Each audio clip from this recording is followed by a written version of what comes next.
Hello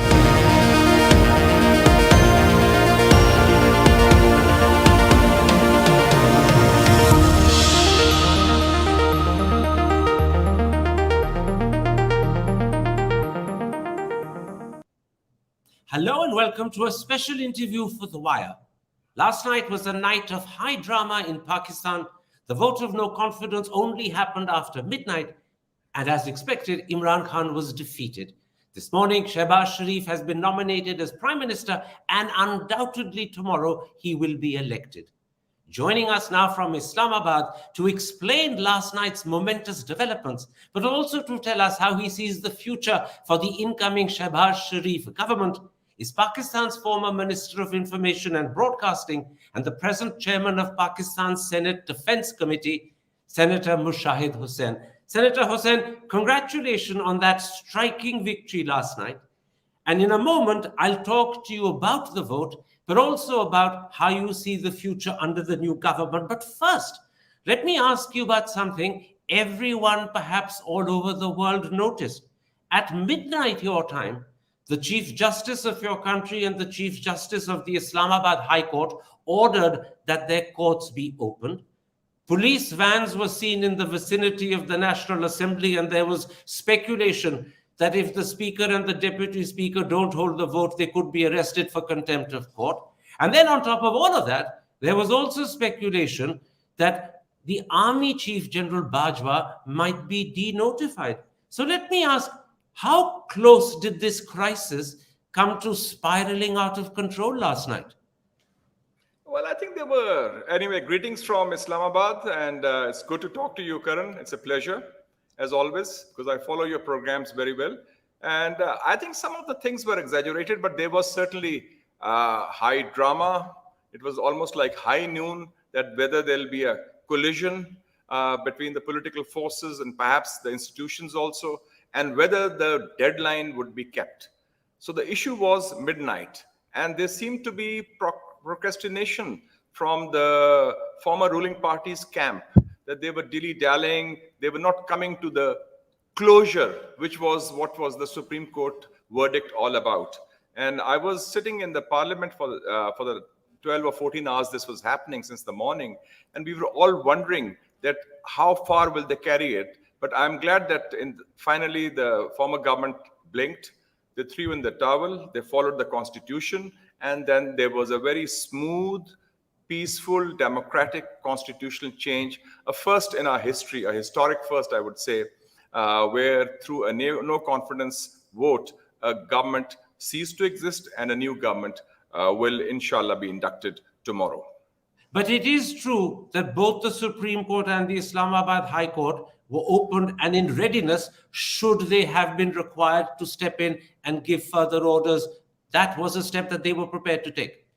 Yes, because if the deadline of midnight was not kept before Sunday started, then they would have hauled up these people for contempt. Because that would be a violation of the constitution, violation of the law, and of course, a defiance of the Supreme Court orders. So Imran Khan's government took the situation right to the brink before they pulled back. Yes, and I talked to some of his colleagues. I met the former defense minister in the parliament yesterday, Pervez Khattak, who is a very seasoned politician. And I told him, I said, I'm glad that you pulled back from the brink. He said it was not easy. But I think he was one among the doves. And as always, Karan, as you know, in these situations, there are hawks and there are doves. And I'm glad the doves prevailed. And actually, I would say good sense prevailed, ground realities prevailed, and the constitution prevailed. So it's not a question of victors or losers. It's about taking Pakistan forward and moving on. Would I be right in saying that Imran Khan himself was the person pushing the situation to the brink? That seemed to be apparent to the world from the speeches he was making, from the comments he was making off the record to journalists, which then got reported in papers. Was he the person pushing to the brink? And was it people within his party who were trying to restrain him? I think a combination of both, because Imran Khan also has proclivity for posturing, which doesn't necessarily translate into policy. Because as he always says that there's no harm in having a U-turn finally at the end. And this is what happened. So I'm glad this was a U-turn which was good for the country, good for the constitution, and good for democracy. So All right. there were other elements also, but he was among them. It seems he was trying his luck until he realized that this is going one step too far. Let's come to the numbers. I noticed that 174 members of the assembly voted against Imran Khan. But the papers have been speculating that the total number was somewhere between 196 and possibly even just above 200. Why did they not vote? Or was it because that additionality were PTI legislators, and had they voted against their own government, they would have been unseated and there could have been legal challenges? Absolutely correct. Spot on. You see, our parliament has 342 members in the National Assembly, the lower house, like your Lok Sabha. So the magical number is 172. And we had 174, but none of the PTI defectors was in this list for a deliberate purpose, because there can be court challenges in the future regarding the efficacy of going across the party lines, about legalities. So it was done in an above front, transparent manner, that the coalition was there, and it's a grand rainbow coalition, I would say, a unique one in the history of Pakistan, ranging from the religious right to the liberal left, to the middle of the road, to nationalists from different provinces, Baloch nationalists, Pakhtun nationalists, and every shade of opinion is represented. So the 174 number was enough to serve the purpose, and we have to be loyal to the objective, which was to have a constitutional change of the guard in Islamabad, which was done.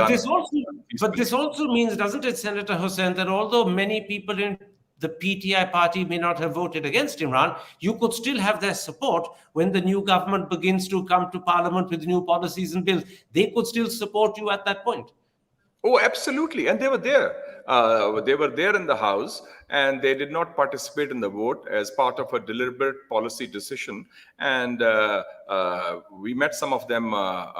They were in the Parliament hall also. And some of them had already been also in Islamabad. So it was a deliberate choice to keep the defectors out of this situation, especially what was happening early this morning. So I think that overall, I would say the support of the incoming administration would be 200 plus, inshallah.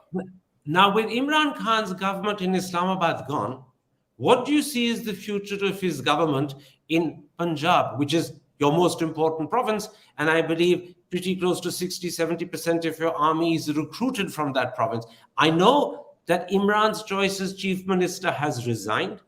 In the meantime, legislators have elected, but in a hotel, not on the floor of the House, Shehbaz Sharif as the new chief minister. Will that now be formalized on the floor of the House? Will there be a change in Punjab with Shehbaz Sharif becoming chief minister? Yes, you will see an action replay in the Punjab of what happened in Parliament early this morning. And there also we have the numbers, and the numbers have been publicly demonstrated. And you will see equally smooth, peaceful, democratic, and constitutional transition, a changing of the guard, if you will, in Lahore also in the coming days. What about KP, where Imran has a government? Will that also come under threat? That is a tricky question, because they have a good majority there. That is their support base. And there is no threat in terms of numbers game as far as the provincial government of the PTI in KP is concerned. However, as a preemptive move, we have filed a motion of no confidence, which preempts the chief minister from dissolving the provincial assembly, because we thought they might do that. So that's where things stand.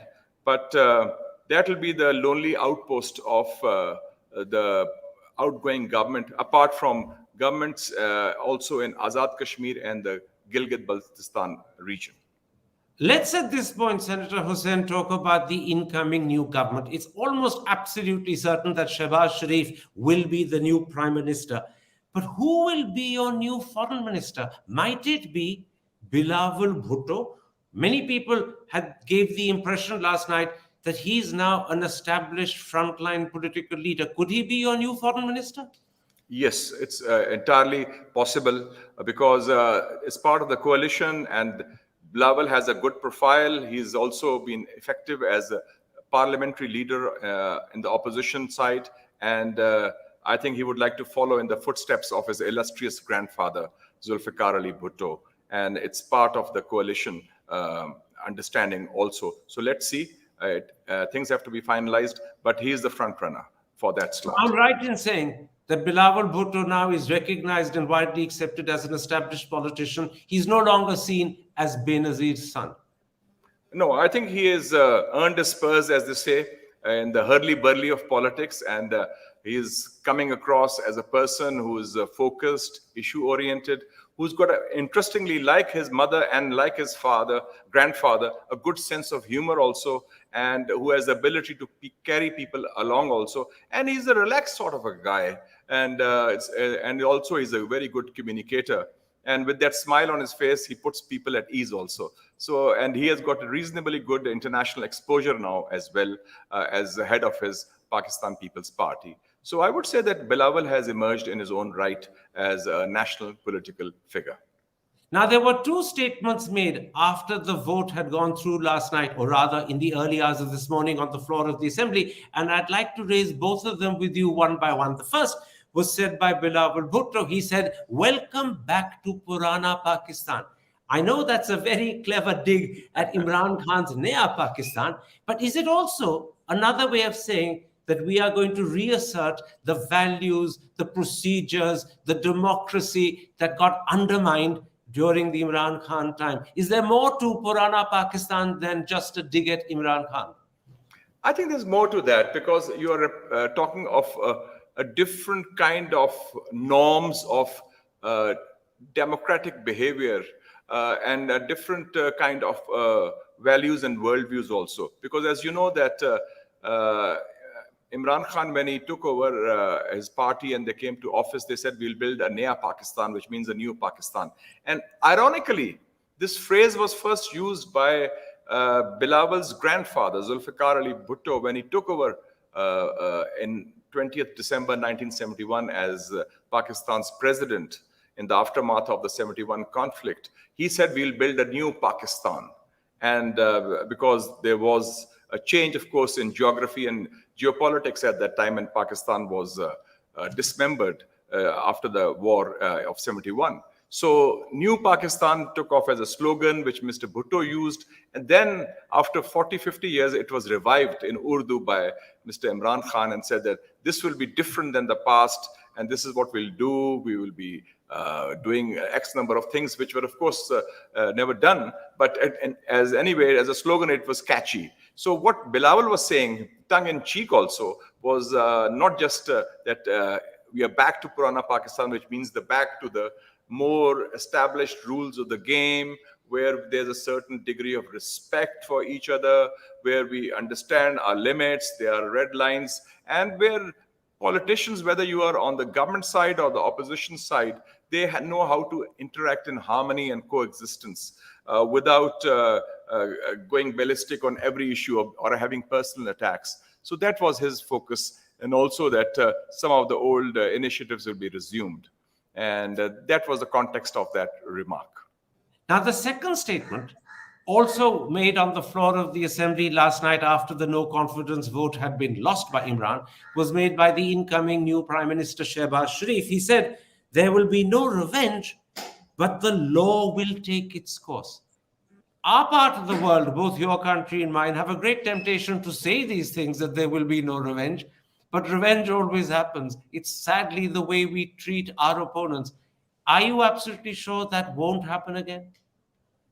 I think he said something more than that. Shehbaz Sharif also mentioned that he would like to give the country a badly needed healing touch, which is very important, because we have been going through this politics of victimization, vendetta, and vengeance. It's almost, I always refer to it as political tribalism in Islamabad.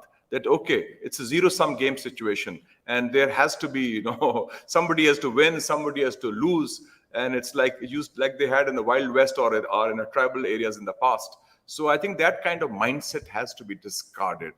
Politics is all about working together. It's all about coexistence, and we forget the fact that nobody has 100% majority. Mr. Imran Khan's party had 32% of the popular vote, which also meant that 68% of the popular vote spread over different political parties, did not vote for his party. So they have a mandate of their own, which should be respected. And this is what Shehbaz Sharif was mentioning about bidding goodbye to the politics of revenge and moving forward. And by saying that the rule of law will be followed, that it will not be used, the agencies of the government which have been used to go after the opposition politicians on a number of charges, a lot of them trumped up, that will not be the case for the future. Let's look down the road as far as we can. Will the new government seek to replace the president? I ask because your present president was clearly part of the strategy that was put into place by Imran Khan to deflect the vote of no confidence. Literally, minutes after the deputy speaker said that the vote was unconstitutional, the president announced new elections. So will there be a desire to try and change the man who holds the top office? I would think so, that this would happen, but I think let's take one step at a time. This could take place day after tomorrow, depending on the numbers, because you need a certain, I think 2/3 of the majority of parliament to remove the president, and then that has to be worked out. The current, as they say, there's a difference between what is important and what is urgent. For us, the urgency is in having a smooth transition, inspiring confidence among the people and also in the international community, and making sure that we really bid goodbye to the politics of revenge. And I think, don't forget that this is probably the most important and most interesting and the most difficult transition in Pakistan politically since 1971, because of the way things have shaped up. And so we would like to ensure that this transition is stable and things settle down, the dust settles, so we can move forward before we get into a new confrontation and a new fight. That is for day after tomorrow. But do you really mean as early as day after tomorrow you could be... But day after tomorrow is metaphorically. Metaphorically. So day after tomorrow could be a month or 2 months down the line or 3 months down the line. Now, Shehbaz Sharif and his government will face many serious challenges. Let me put 2 or 3 of them to you. The first is the economy. I noticed that 2 days ago, the State Bank of Pakistan, which is the equivalent of your Federal Reserve, increased interest rates by 2.5% at one go. The prevailing interest rate now is over 12%. The rupee has fairly badly tanked against the dollar. Your exports are in dire straits. How big a challenge will the economy be for Mr. Sharif? And what do you think will be his response to it? Well, Mr. Shehbaz Sharif, as you know, comes from a track record of delivering on economic development during his tenures as Chief Minister of the Punjab, where he developed a good reputation for being a decisive leader, for being a doer, and being a hands-on administrator, and especially on economic management and development. So I think having a good economic team would be the first priority. I think one of the failures of the previous regime was their inability to forge a team in the field of economy that could be consistent and that could be cohesive in their approach. And there were 3 or 4 finance ministers change, and there were 1 step forward, 2 steps backward approach. So to inspire confidence among investors in Pakistan and the people of Pakistan, because economy is the number 1 issue. We have inflation also, unemployment also. That would be the main priority. And I would reckon that he would put together a team which is got strategic clarity and which delivers on the issues that matter to the people of Pakistan and on the economy. Would you want Prime Minister Sharif, I'm deliberately using that term even though he only becomes Prime Minister tomorrow, but would you want him to pursue the IMF route that Imran Khan was attempting to pursue but which got stalled for the last couple of weeks? I would reckon that the IMF route would be resumed for one reason, because to inspire international confidence, and also not to have an abrupt change of course all of a sudden in midway, unless there is a viable alternative that has been developed by the economic team of the incoming Prime Minister. So I would reckon that that would stay on course for one important reason, that that is linked with international commitments and inspiring confidence of the international community and Pakistan's economic strength. Now, the other key challenge that will be facing Mr. Sharif is handling the army. It's well known that the army was explicitly neutral right through this transition, and they have distanced themselves cleverly from Imran Khan. But will he expect the same supportive nature to continue during the next 6-8 months? Particularly because in November, he needs to appoint a new army chief. Would that be a problem for him? I would say that Mr. Shehbaz Sharif is one of those national political leaders, and he's been in national politics since 1990, when he got first elected to the National Assembly, and then he became chief minister also for 3 tenures. He has always had a very good rapport with the military brass. And I've seen his interaction with the top leaders in the Pakistan military establishment. They have a lot of regard and respect for him because he's one of those people whom the military likes, that he gets things done. He's a doer.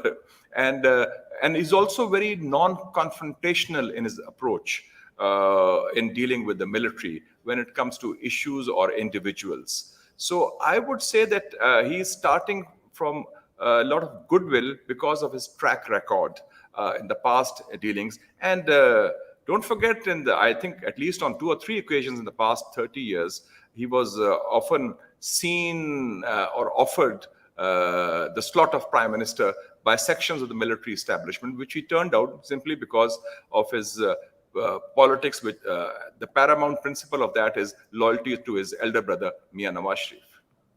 So choosing a new army chief in November will not be a tricky moment for him? I would say that he would act with prudence and with a consensus, and not be playing favorites or trying to pick and choose that this is my guy, this is so-and-so's guy. I think the mistakes that were made by previous politicians or prime ministers, I don't think Shehbaz Sharif would repeat those mistakes. And I expect a smooth transition in the military high command in November 2022 as well, under Prime Minister Shehbaz Sharif. Very quickly before we end, let's talk about how you see Pakistan's relationships with the rest of the world altering with the new government. I noticed that at the landmark speech he delivered at the Islamabad Security Dialogue, General Bajwa spoke very warmly about America. I think he referred to what the Russians have done in Ukraine, both as aggression and invasion, and both of those are markedly different to the approach and attitude of the old Imran Khan government. Does that suggest that with Shehbaz Sharif in office, the relationship with America will be warmer and closer, and that the relationship with Russia will not be perhaps as close as Imran tried to take it when he himself was there in Moscow the day Russia invaded? Well, coming to the US relationship, I think I wouldn't classify Imran Khan as necessarily anti-American, because don't forget, he had very good relations with President Trump, and President Trump was publicly effusive about him, praising him to the skies when they met in July 2018, I think it was, or 19. And yes, the relationship of the PTI government with the Biden administration were not good. So it's more critical of the Biden administration rather than being critical of the United States of America, with whom Pakistan has had a long-standing relationship. And many of the Pakistani elite, I would say, are culturally pro-American also, but not necessarily or strategically or politically pro-American, because that way we have other options, especially China also. So in that context, I think that the Americans probably will be heaving a sigh of relief at this change, and they would like to have a stable relationship. And for us, the main challenge is how to manage this relationship, because we are living in a very volatile and difficult world, which is being transformed. And this transformation is evident from what happened in Afghanistan last year, the American retrenchment from the region, not just in our region, but generally the broader Muslim world as well. And then there's the rise of China. And then we see what is happening in Ukraine, which is primarily a European war, but which is having a fallout in our region as well. And interestingly and ironically, for the first time in 25 years, Pakistan, India, and China are on the same page on a global issue, i.e. Ukraine. Tell me, there are 2 other key relationships that Pakistan has, one with China, one with India. Let's take China first. Will the problems that sometimes are spoken about with regard to CPEC be sorted out pretty quickly under Shehbaz Sharif? He is known as a very effective administrator, and many of the problems are to do with administration. So will those be sorted out, and might the relationship that's seen a few rocky moments, if the press is to be believed, be put on a more even track? Yes, I think the Chinese would be looking forward to Pakistan under the leadership of Shehbaz Sharif as Prime Minister, because when Shehbaz Sharif was Chief Minister Punjab, there was also a joke in Beijing that let's build CPEC at the Punjab speed or the Shehbaz speed, because the way CPEC projects picked up steam and within a short period of time, and like India, Pakistan has a very huge bureaucracy with a big bureaucratic red tape which has to be slashed with a large pair of scissors, and he managed to do that and get projects done. So there will be a political ownership of CPEC, which is a national strategic project which has broad national consensus in Pakistan among the political parties in the provinces, and you will see CPEC projects being taken forward, and also CPEC being strengthened, expanded, possibly beyond Pakistan's borders into Afghanistan as well. So it's good news for CPEC and good news for Pakistan-China relations. What about the relationship with India? We all know that Shehbaz Sharif's elder brother Nawaz Sharif was personally committed to improving that relationship and did an awful lot during his tenures as Prime Minister to push things forward, particularly in the last term, when he came to be part of Mr. Modi's inauguration. Will Shehbaz Sharif share that same commitment to improving India-Pakistan relations? No, that's a very interesting question, and you are asking this question from a person. When I was a journalist, I launched the first Pakistan-India track tour as editor of the Muslim in April 1984, when we had the top Indian journalists, including a retired Lieutenant General, I think General Vora it was, who came for a dialogue. And General Zia was then the president. So, and then I started writing syndicated columns for the Indian press, and the Indian journalists were writing for the Pakistani press also. And then when Mr. Vajpayee came, I was information minister and Mr. Nawaz Sharif was the prime minister. I was minister in waiting to Mr. Vajpayee, whom I respect as a statesman who had a Nixonian vision for South Asia. So given that context, I think one thing you should understand, and this is listeners and viewers in India, that in Pakistan today, there is no constituency, either in the political establishment or the military establishment or among the opinion leaders, that seeks confrontation with India. There's a national self-confidence in the people of Pakistan after we have become a nuclear power at par with India. And I remember, I'll just narrate a very interesting thing. Last September, it was, as Chairman Defense Committee, General Bajwa, the Army Chief, invited us to the General Headquarters of the Army for a briefing on national security. And it was a long briefing of 6 hours, and 3 hours were taken by the Army Chief, General Bajwa. And he gave his views and vision and about India and India-Pakistan relations. Then I asked him, I said, General Bajwa, it seems that your views on India are the same as the views of Mian Nawaz Sharif Saab on India. Is that correct? And he said, yes, my views are the same. So you can see that's very interesting. And recently, as you know, even Imran Khan praised India in his speech when he was talking on political issues, of course. So I think that this is an important moment which should be seized. Pakistan has strategic space after the developments in Afghanistan. Mr. Modi is more relaxed after winning in UP, and he knows that the next election will be a walkover given what's happening with the opposition in India. And I think even China, after Ukraine, feels they have got a geopolitical breather because the focus is now more on Europe rather than on Asia. So I think in the region, there's a window of opportunity for taking Pakistan-India relations forward. But please don't forget that you can't have Hamlet without the Prince of Denmark. You can't have that normalization without moving forward on Kashmir. Their aspirations, alleviation of their sufferings, their human rights abuses, and resolving that issue in accordance with the right of self-determination. But we can take it forward on the 3 C's, I call it: cricket, commerce, and culture. So I think this window is there. Pakistan is ready. And if Mr. Modi is ready to seize the moment, or whoever there is in India, I think you can turn a new chapter in South Asian relations for the future. One quick curious question. You referred to that 6-hour meeting with General Bajwa where he spoke confidentially but at great length. It was picked up by several Pakistani papers. It was referred to not in as much detail by Indian papers, and it happened around the time last year, just after the reinstatement of the ceasefire, which has worked perfectly for 14 months thereafter, but when there was a possibility and a hope that trade would open up, there was a possibility of... Sorry, I missed you on that. I think, can you repeat your formulation, please?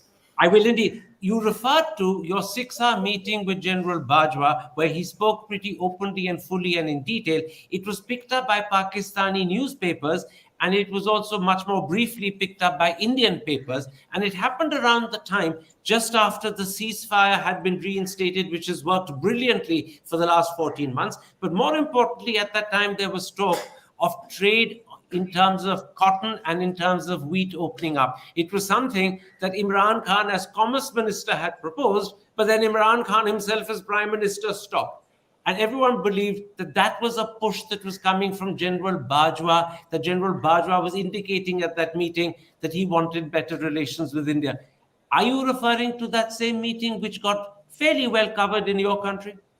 No, there's a different one. This one is soon after the Taliban takeover in Afghanistan, and I think it was September 2021. You are referring to a meeting which was a year earlier. And by the way, the ceasefire proposal came from the Indian side, and Pakistan responded positively to that. And we felt that India was feeling pressure from China after the Galwan episode, and they didn't want a two-front scenario. But you can see that Pakistan has been there to move forward on relations with India based on equality and reciprocity. But it has to be a package of relationships. You can't be demonizing Pakistan. You can't be vilifying Pakistan. You can't be doing what you're doing in occupied Kashmir, or all trying to destabilize Pakistan through proxies, terror proxies. There has to be a change in mindset in New Delhi. And I think if the change in mindset takes place, you will find Pakistan receptive to that. But the important thing is, you said there are 3 C's where, in fact, the relationship can move forward: cricket, culture, commerce. Yes. And I think that's a low-hanging fruit, as I see it. And time to pluck it. And if you can have, if you can have trade with China, which is $125 billion, and set aside some of the political differences. But of course, we feel that we should not bury those differences or ignore those differences, because those are impediments in normalization of relations, an impediment in Pakistan-India relations, especially the issue of occupied Kashmir, because that's what I tell our American friends also, that they talk of annexation of Crimea, but they don't talk of annexation of Kashmir. So we can't have double standards on that. But I think there's a window which is opened up. If Mr. Modi follows the Vajpayee model, then I think there is a glimmer of hope. We can build a better tomorrow in South Asia. My last question. You've talked a lot about the window. You've talked about the 3 C's. You've talked about the glimmer of hope. Something that perhaps was perceived in India as an impediment was Imran Khan's insistence that there can be no improvement in the relationship until Modi rewinds the changes in Kashmir's constitutional status, which were imposed in August 2019.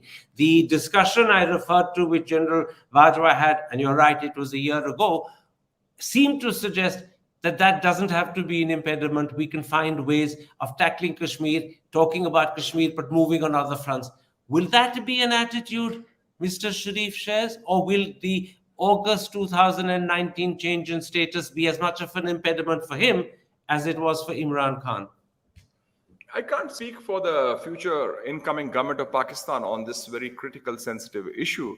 But as an observer of Pakistan-India relations, and as one who feels strongly about the Kashmir cause also, I feel that India has trapped itself in a strategic cul-de-sac in this region by this short-sighted actions of 5th of August 2019. Because of that, India has made sure that China has become a de facto party to the Kashmir dispute. And China's formulation has changed after that. And then the Kashmiri people themselves, who are the principal party to the dispute, they have rejected that new status quo, because it's linked also not just with the human rights violations, it's linked also with the change in the demographic balance, with 4 million new domiciles, 2 million new people on the electoral list. So that kind of demographic balance being changed is something which will not be acceptable to the people of Kashmir. And we're talking of Pakistan, India, and the people of Kashmir, who are the principal stakeholders. So I think that when we talk of this relationship, it just can't be just a give and take at a conference table like the great powers in Europe used to do after First World War or Second World War. It has to be involving, treat Kashmir as a human problem where people are suffering, their sufferings have to be alleviated, and the wrongs have to be reversed. All right, Senator Hussain, that suggests that there's a willingness to try and improve the relationship, but the impediments are still there, and we have to find a creative way of tackling them. Would that be a correct way of summing up what you said? Brilliantly. Give me your CV. You deserve to be a foreign minister of India as a superb diplomat. Thank you very much indeed. Thank you very much for this interview, Senator Saab. Good luck with the government that gets sworn in tomorrow. Take care. Stay safe.